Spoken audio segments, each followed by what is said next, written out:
Hello, everybody.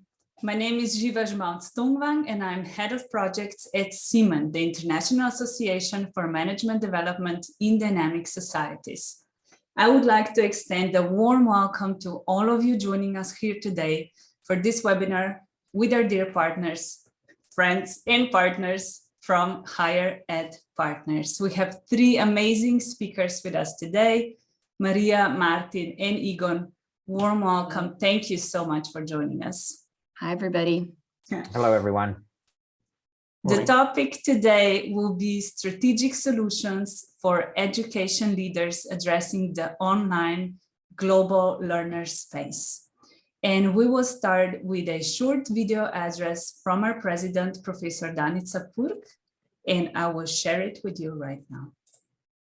Dear colleagues and friends, my name is Danica Purg, and I'm president of Bled School of Management here in Bled, and I'm president of CEEMAN, the International Association of Management Development in Dynamic Societies.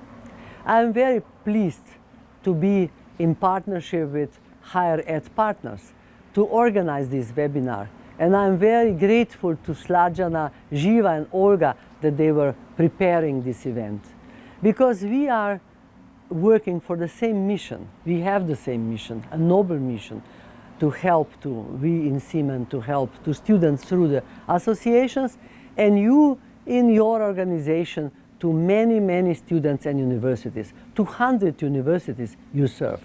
This is absolutely a great, great partnership, and I'm very happy to greet you all, and sorry on the same time that I cannot be present with you together. Also, you know, online is a great thing, but I would like one day to welcome you here in Bled.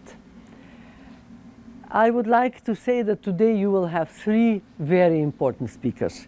You will have Martin Beam, you will have Maria Nekrasova or Nekrasova, I don't know how you pronounce your name really very well, and Egon Menardi from different countries, from different point of views, explaining the things, and I am very, very, very much hoping that you will be inspired to do this, and that you will create a great network that can help us also in the future to make this world a better place, and to make management education students also better people, besides, of course, better experts and better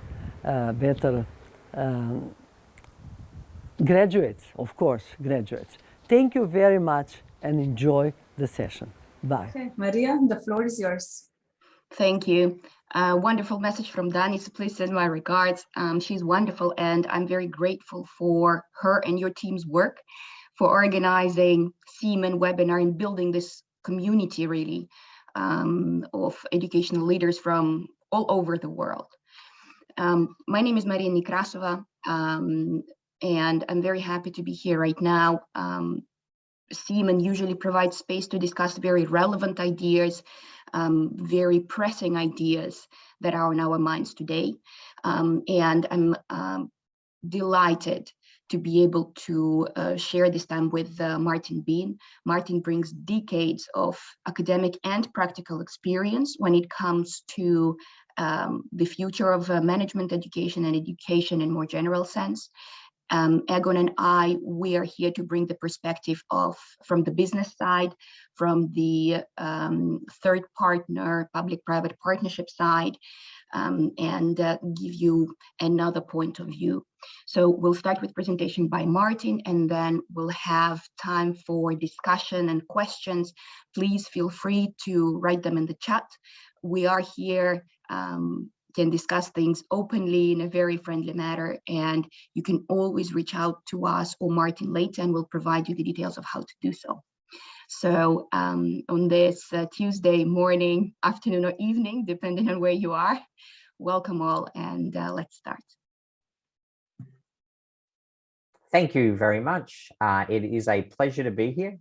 I am just sharing my screen now. Maria, I'm going to ask you if you can now see that. Just give me the heads up that you can. Well, welcome everybody. Perfect. Perfect. I'm sure you've seen in the background materials my bio, but maybe just a little bit of context. I've been since I graduated in or started university, I should say, in 1983, my whole career has been really at the intersection of education and technology. And my children give me a very hard time because I'm actually able to describe what that looked like from the very first PC that was put on my desk in Brussels in Belgium when I was running a global student association when I was quite young.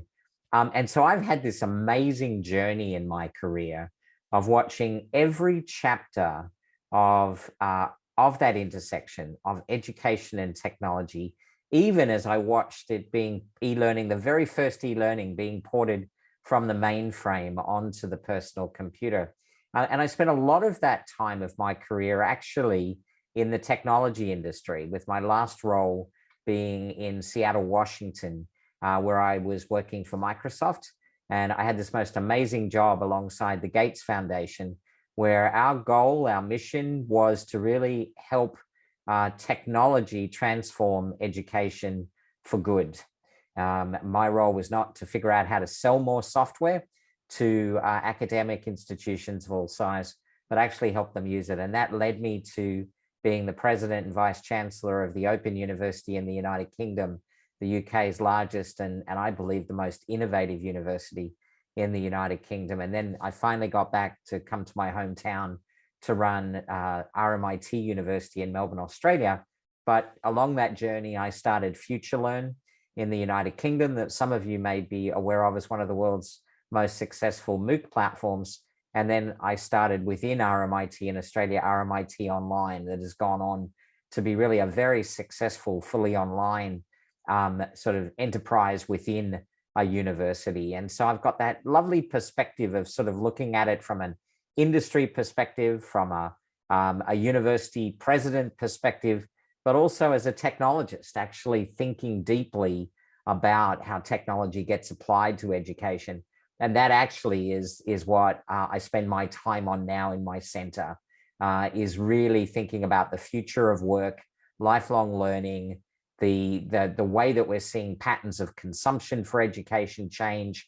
And of course, what we're all living through right now with the pandemic is that's just accelerated everything that's gone on in my area of scholarship and research, as we've all been grappling with how to use these tools and strategies to really be successful. So in the time that I have this morning with you, before we go to Q&A, I'm going to take you on a little bit of a journey of what I am seeing and my colleagues are seeing as the most sort of pressing challenges and opportunities that are coming before us as leaders in tertiary education in the space that I work. And I'll echo what Maria said. I just encourage you to put whatever questions you've got in the chat. I often say when I'm giving keynotes of any type, you'll get a lot more out of my brain through the questions that you ask than you will necessarily through my prepared remarks. I want to acknowledge an organization that I work with every day. Some of you may have heard of HolonIQ. I'm an academic in residence with them, as I am with higher education partnerships. And they've built the most amazing analytics platform that allows us to, through the use of AI and machine learning, track most of the developments going on everywhere in the world as it relates to the intersection of technology and education. And part of the work that we do is to really engage a community of higher education leaders throughout the world. And at a headline level, when we've been talking to them about transformation, these are some of the headlines that we're hearing from them. 83% of higher education leaders expect disruption to the sector before 2025. And digital is now the top growth strategy for 1/4 of all higher education leaders that we surveyed around the world. And you'll notice there, one of the quotes, we must act to seek or retain competitive advantage. But as an education leader myself, I think it's important that we draw out the fact that there are incredible organizational barriers and challenges that actually, like in any organization, in any industry, stand in the way of disruptive innovation. And often those old paradigms, those old ways of thinking are the very things that hold us back. I literally, in my job now, have conversations every week with university leaders all around the world. And I think it absolutely is the case that the thing that holds us back more than anything is what is often described as the tyranny of conventional wisdom, the old ways of doing things holding us back from being open-minded to new ways of doing things. And therefore you see that, but there's acknowledgement that new ways of thinking about learning are absolutely needed. But the task ahead, it's complex. And a lot of the work that I do now is trying to sort of help leaders in our space navigate their way through the internal and external complexity of embracing technology in the right way at the right time to help their students, their institution, and their mission be successful. And again, it won't come as a surprise, I'm sure, to anybody participating today, but one of the most critical things to make that successful is the readiness of the members of our team within our institutions, our teaching academics, our professional staff, our leaders, our technologists. Often what happens is we leap to the solution and we don't make the investments that are necessary to bring people along for the ride. But I guess the final point on this slide is just that I want to stress for everybody that almost everywhere in the world now, transformation planning is underway, and it's underway now as an institution-wide effort. I think if we went back 5 years, there would have been pockets of excellence in our institutions that we could have pointed to, but now it's hit top table strategy. We've got to get this right. As we've then looked at the data at the fourth quarter of last year, heading into this year, what we've found is that there are 4 trends that are impacting institutions right now. These are the things that are on people's minds the most. The first, new credentials are emerging, and they're challenging much of that tyranny of conventional wisdom. These are shorter, more flexible credentials. They're delivered from a range of providers, traditional and new entrants. And I think what's confronting for all of us that come from traditional institutions is they're often seen by learners and employers as actually preferable to many of the offerings that we have been focused on for decades now. The second, which has really been triggered by the pandemic, is this education work nexus. Higher education, work and skills are increasingly interconnected and becoming integrated. And what I'm seeing, certainly across the Asia Pacific region, North America, in some parts of Europe, is that governments are directly putting pressure on traditional institutions to play a more active role in this education work nexus, to lean in to learners of all types, of all ages, to help them get the skills that they need to be able to be employable and productive in a COVID recovering world. The third is this borderless competition. It's linked to new credentials often, but these new types of competitors and models are emerging, including public-private partnerships, which is the space that I work with my HEP colleagues on, is how can we build these partnerships to create success. And that's, again, disrupting the value chains, the way we think about tertiary education and the way we think about helping our citizens be successful. And the final one, which is the burning platform right now of every institution I work with, is what we describe as omnichannel learning, which is higher education is moving more to a multi-channel approach. And I'll talk a little bit about that as I work through my presentation. So if we start with new credentials, and I'll just talk a little bit about each of these 4 themes before we go to questions. So new forms of credentials are really setting up to play a critical role in reshaping the post-secondary education landscape. If you look at other industries that have been disrupted, whether it's the music industry, the movie and entertainment industry, the hotel or accommodation industry, the taxi industry, if you really go to the core of where that disruption takes place, it takes place at the point of consumption. It's that unit of consumption, the way people consume those products or services. And that's the way these micro-credentials seem to be impacting what we do and the future of what we'll offer to our students. Many industry providers, including large employers and global brands, are increasingly delivering, actually branding and delivering their own education now. Google and AWS are two that come readily to mind, but they're also endorsing alternative learning options in specific industry verticals.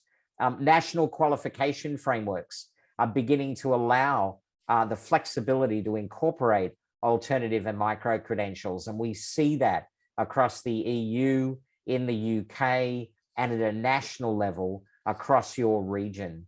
And governments around the world are starting to build national platforms and create incentives for integration and recognition of micro credentials. I did a review, co-led a review for the Australian government that was released towards the end of last year that really highlighted what was going on in this space in Australia.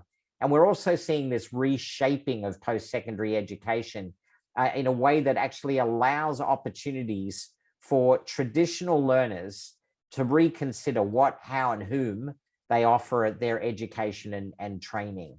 So quite a bit of disruption going on, and often because it's out of sight for us, a little bit like some of the other disruption we've seen in our societies and economies, because it's out of sight, we don't quite realize the impact that it's having on shaping, if I can be so bold as to call it, a market. Perhaps we might think about it as shaping the preferences of learners of all ages. The second is this education work nexus. So changes to work and a global imperative for upskilling and retraining is really seeing a shift in adult learner profiles. And we're seeing, as I mentioned before, a much stronger tie between education and work. I remember in the 90s, we used to talk about lifelong learning, but we kind of knew that it was a great thing to talk about, but it hadn't really become an imperative for the employer and an imperative for the individual. That is no longer the case. Pretty well any survey that you look at, from WEF to LinkedIn to McKinsey, skills and the management of skills and capabilities within enterprises and economies is now in the top 3 of the greatest risks for most modern enterprises. So there is this need to refresh and update knowledge and skills for the individual throughout the career. There's an imperative for companies to think about how they can attract talent and retain talent and become more of a powerful stakeholder in managing the skills and capabilities of their employees. And as that sort of demand for real world learning grows, traditional learning models are being challenged. Work integrated learning will likely shift from the periphery of what we do to being right at the core, where that graduate capability to be employable will become increasingly the harsh criticism we get from employers and governments moving forward. And finally, as I've already talked about, governments globally are looking to us, their tertiary education providers, to play a more active role in that nexus. The third one is borderless competition. This slide, I think, tells quite the story. So universities around the world are increasingly opting for partnerships to accelerate progress towards their institutional objectives. And this is where I'm fascinated. I'm spending a lot of time. You know, you see those with student pathway partnerships.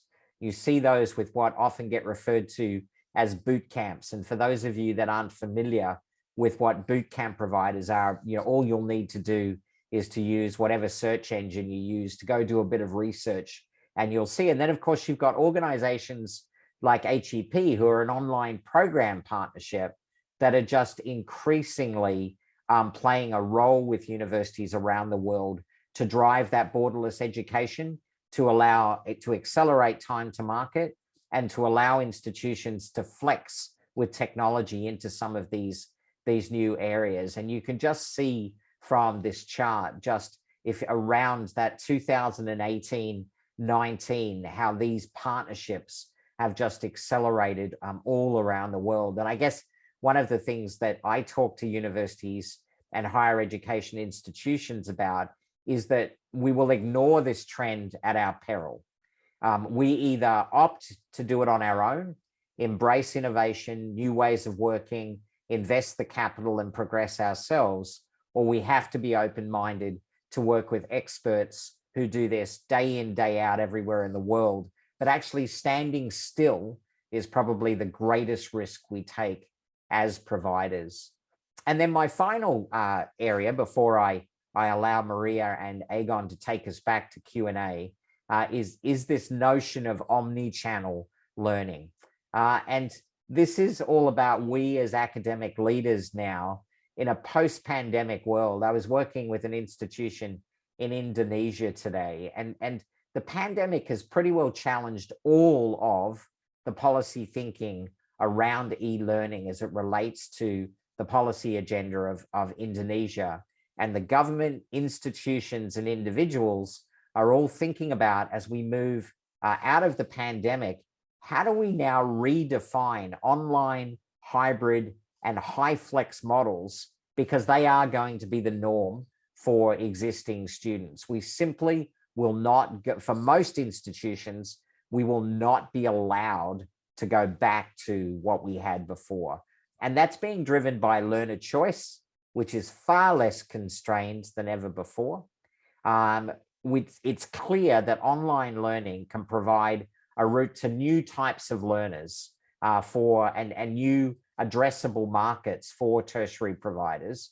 And hybrid and fully online is likely to dominate post-COVID undergraduate offerings. And in the postgraduate space, I think online, as we saw pre-pandemic, is going to continue to be the dominant preference for individuals as they think about their postgraduate taught programs. Also, it's important that we recognize that in the age of the consumer, higher education, as I spoke about before, must take heed of these shifts in preferences of the way our learners of all ages seek to be able to consume their education. And that really does take us to that model of how do we redefine our institution to take the best of online, the best of hybrid, the best of high flex, and respond to those preferences. And finally, an integrated approach to digital and physical course design and delivery. Again, as I talked about in my opening slide, it's important that we recognize that it poses many challenges for us if we want to lead that change process. It confronts us with structural challenges, philosophical challenges of what our institutions are about, pedagogical challenges, because we cannot think that simply doing what we've done traditionally on our campuses move to online is good enough. For many of us, we had to do it during the pandemic, but it will not be good enough as we recover and these new modes are defined.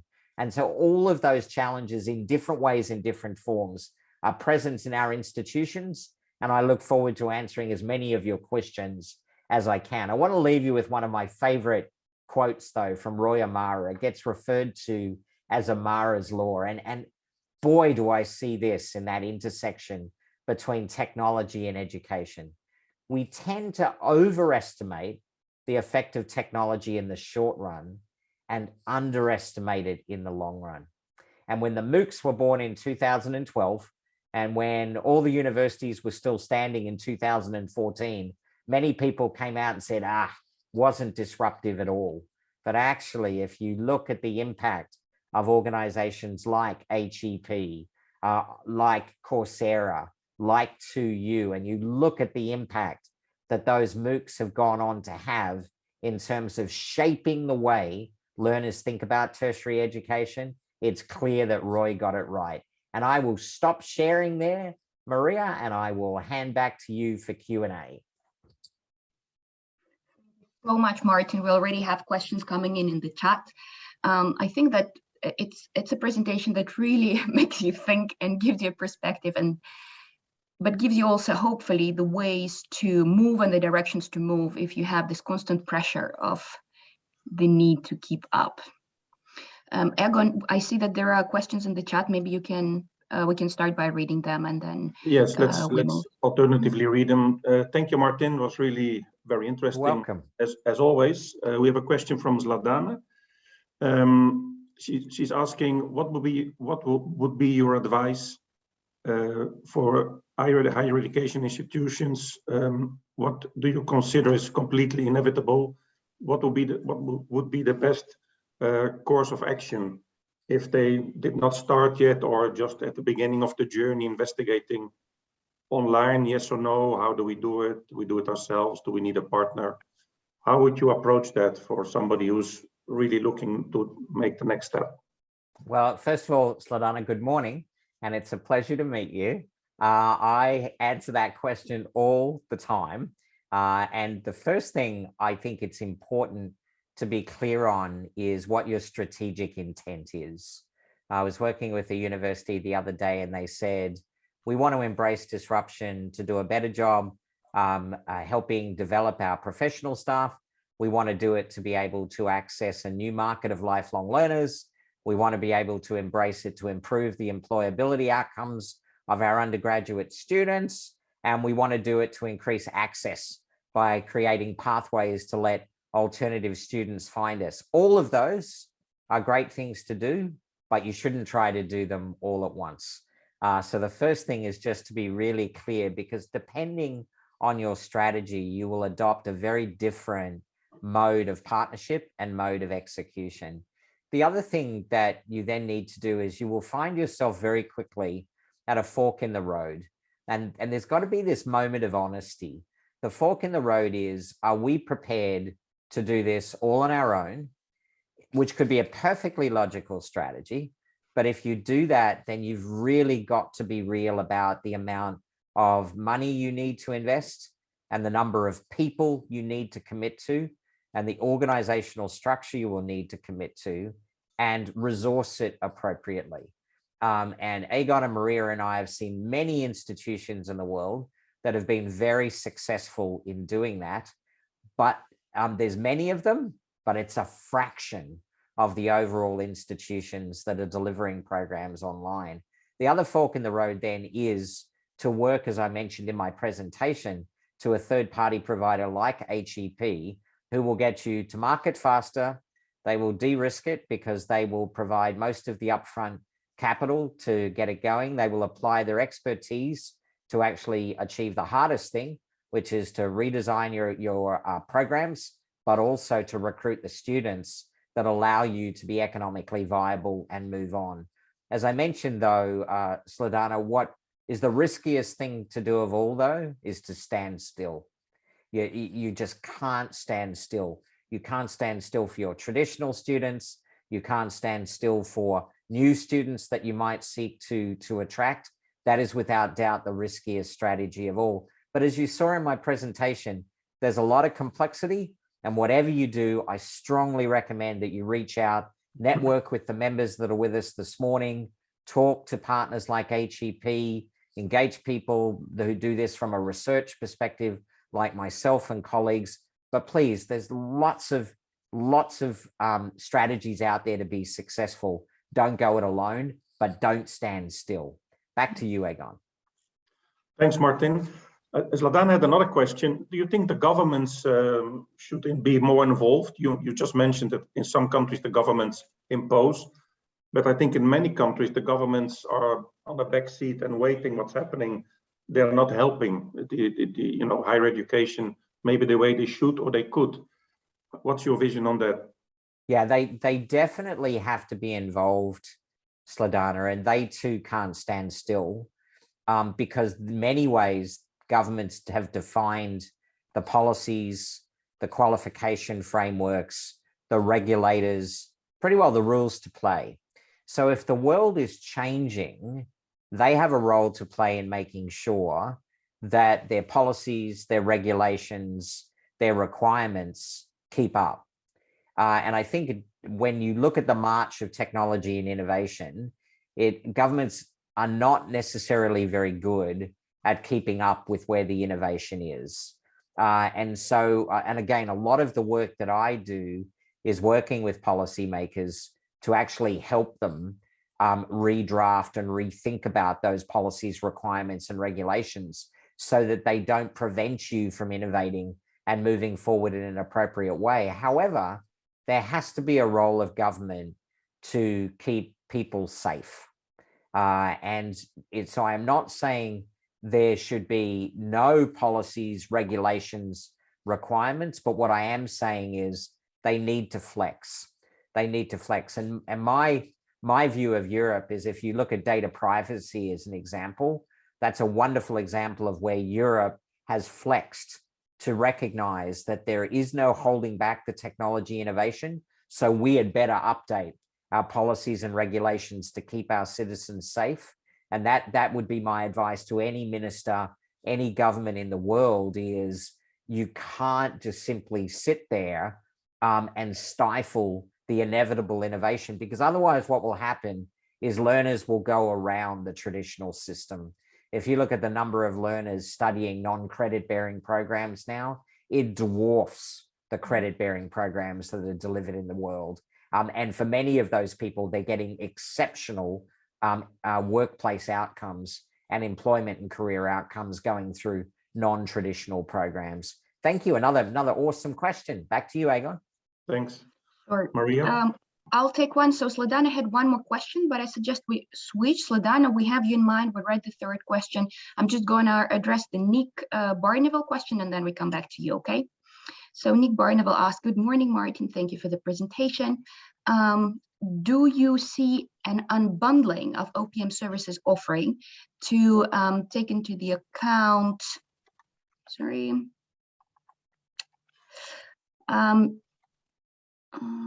to take into the account?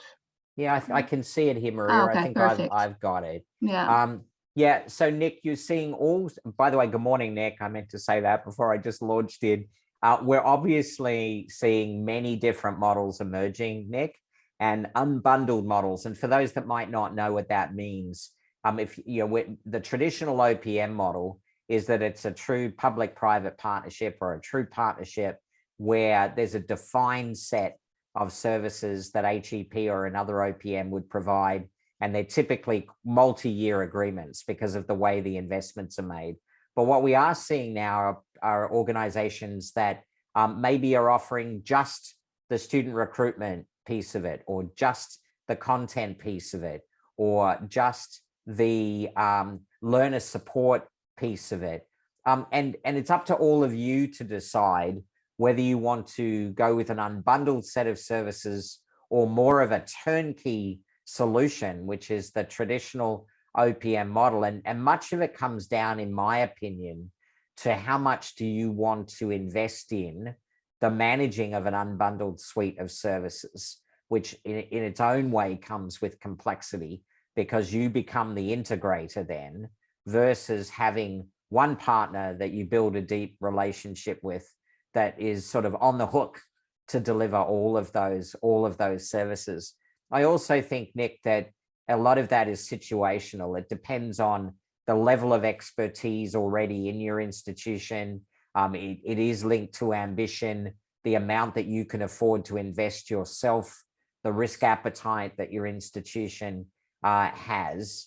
And I think it will be really interesting, Nick, just to see over the coming years the way this space evolves. I personally believe that the OPMs will further embrace technology in the way that they offer their services, actually, to provide even more of a turnkey ability to offer those services than the traditional model was that we all grew up in. But thank you for the question, Nick.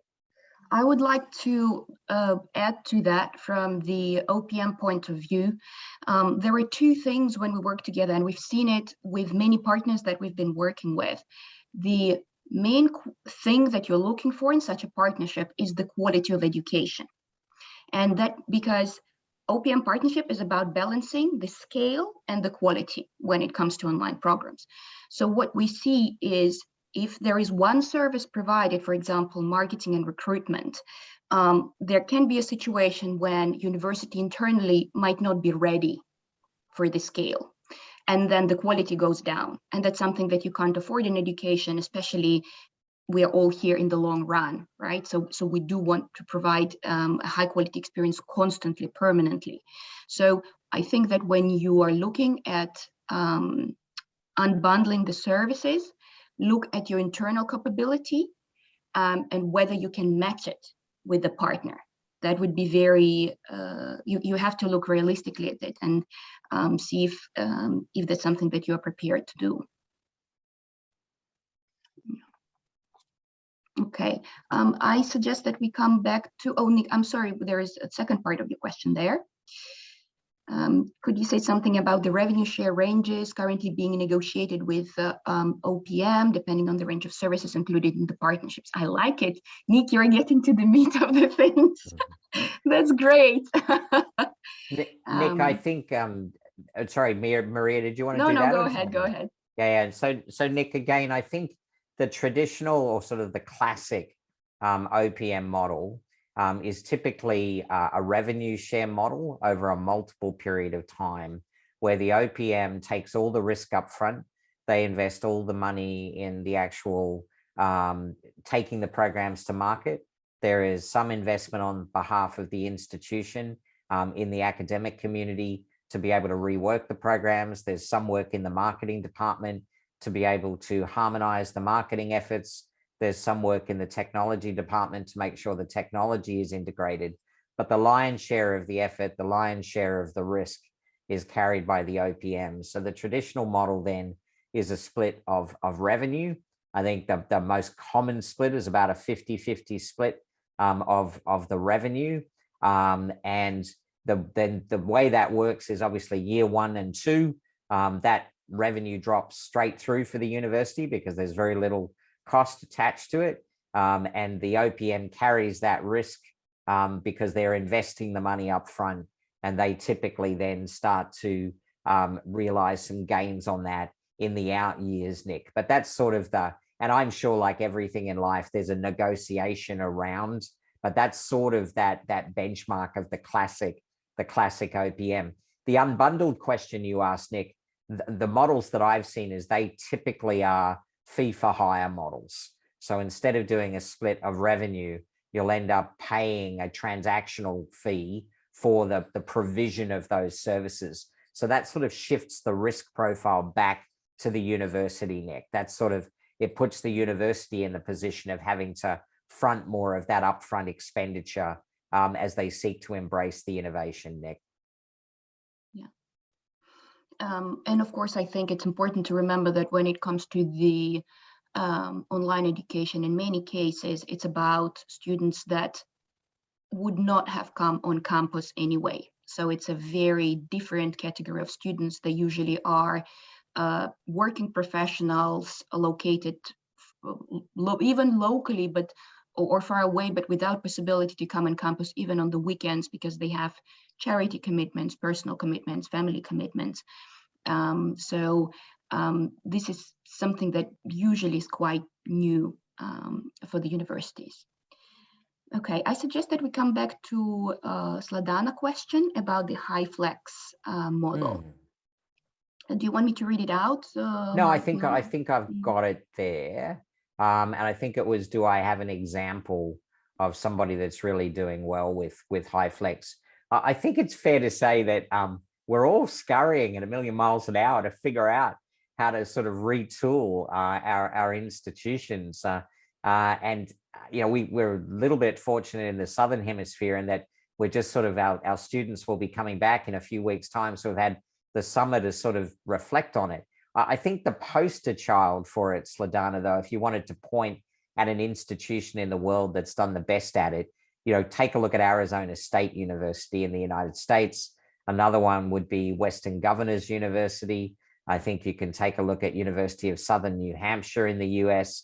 I think still the Open University in the UK, they've been doing this since 1969. They've probably got some unbelievably proven strategies to be able to you know, embrace technology in flexible and innovative ways. But the ones that I've rattled off will give you a really good set of examples to sort of benchmark against and take a look at it. Of course, feel free my university, if you go take a look at RMIT Online and you look at the way that the online component is done, and if you look at our CREDS micro-credential strategy that we offer to all of our undergraduate students, and it's a big university, it's about 90,000 people. So by European standards, it's a mega university, but you'll start to see some of the strategies that at play there. And again, if you get stuck and you want to follow up with me afterwards, I'll point you in the direction of some other institutions as well. Thanks, Martin. I have another question, and maybe you don't know the answer, or maybe you know, and then you're really super. How would you see the global education in 10 years, let's say? Also, if you see that maybe in-person might be replaced with these future technologies like, this virtual presence, having your own avatar, being in this, putting on goggles, and then be in this classroom, even not being there physically.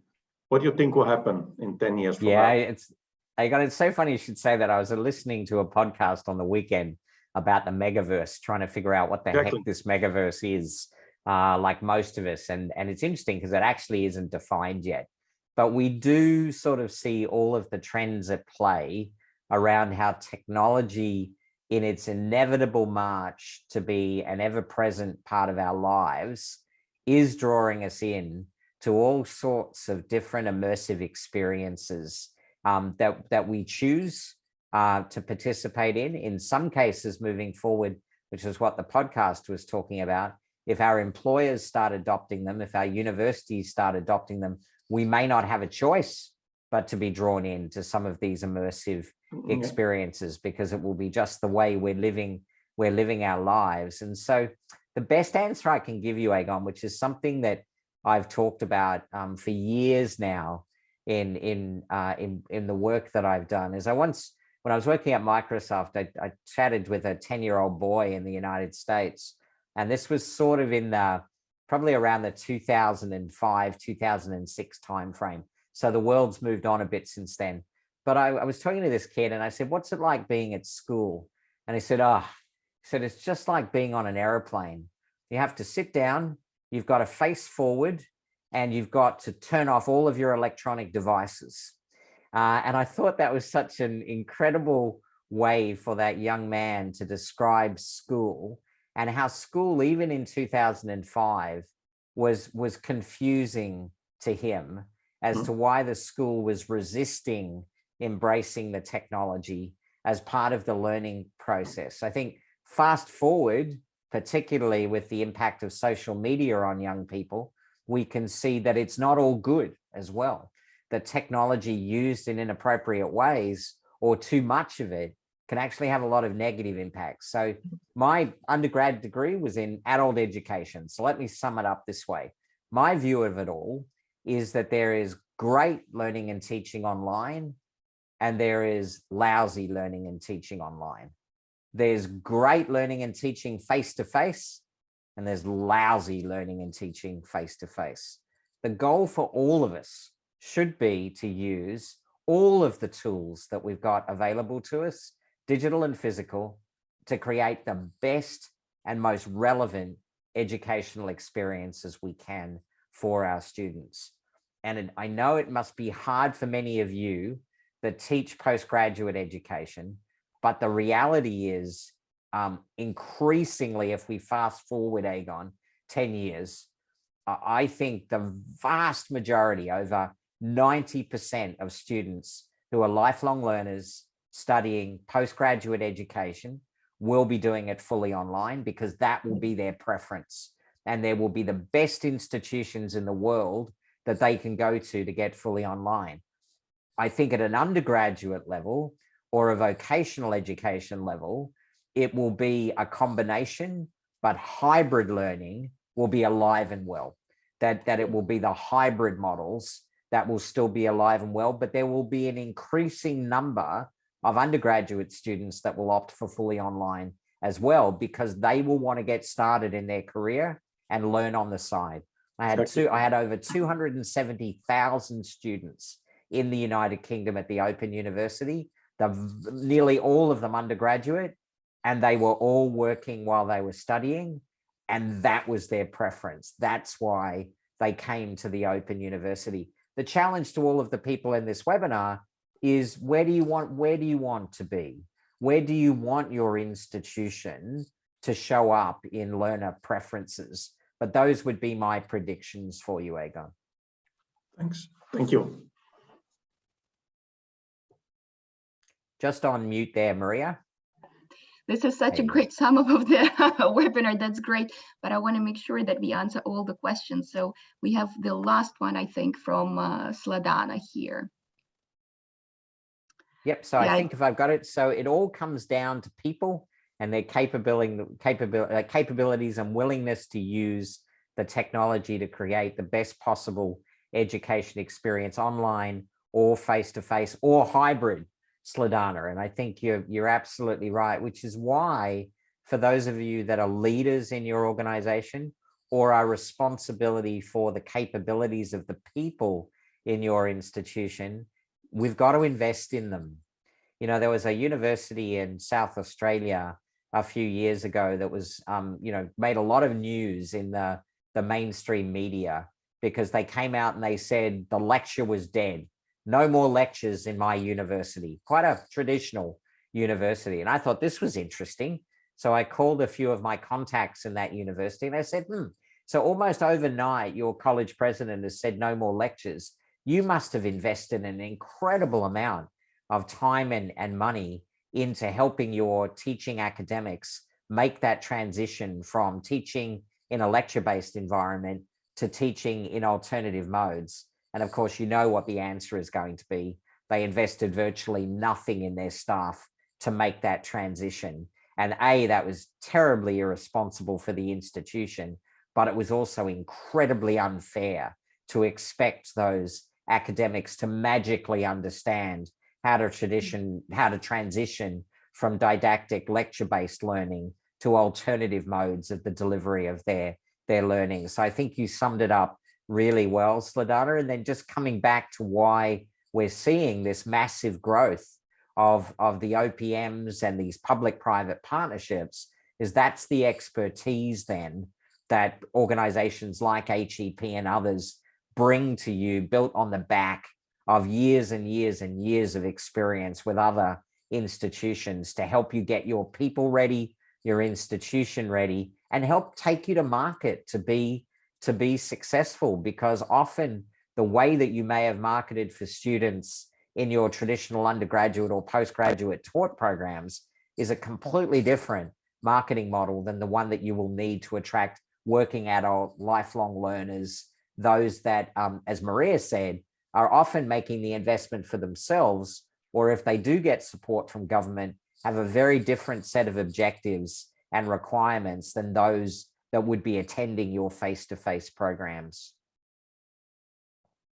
Thank you. Martin, thank you very much. Our attendees, dear attendees, thank you very much for joining us this morning. CEEMAN team, we will be sending the link with a recording of the webinar, so you can rewatch it or share it with your colleagues if need be. There will be some of our contacts as well. If you have any additional questions for us or for Martin, please use these contacts, go ahead. We really would like to be a part of the community and change in the best possible way how the world learns. And if I could just say thank you, everybody. It was an absolute pleasure to spend some time with you. I feel very honored to have been asked. It looks like some of what we had to say was useful, which makes me very happy. Take good care, everybody, and I hope to see you face-to-face at one of your conferences sometime soon. Thanks, Martin. Thank you so much to all three of you. Thank you. Thank you. Bye. Bye-bye. Have a very nice day. Bye. You too. Bye. Bye.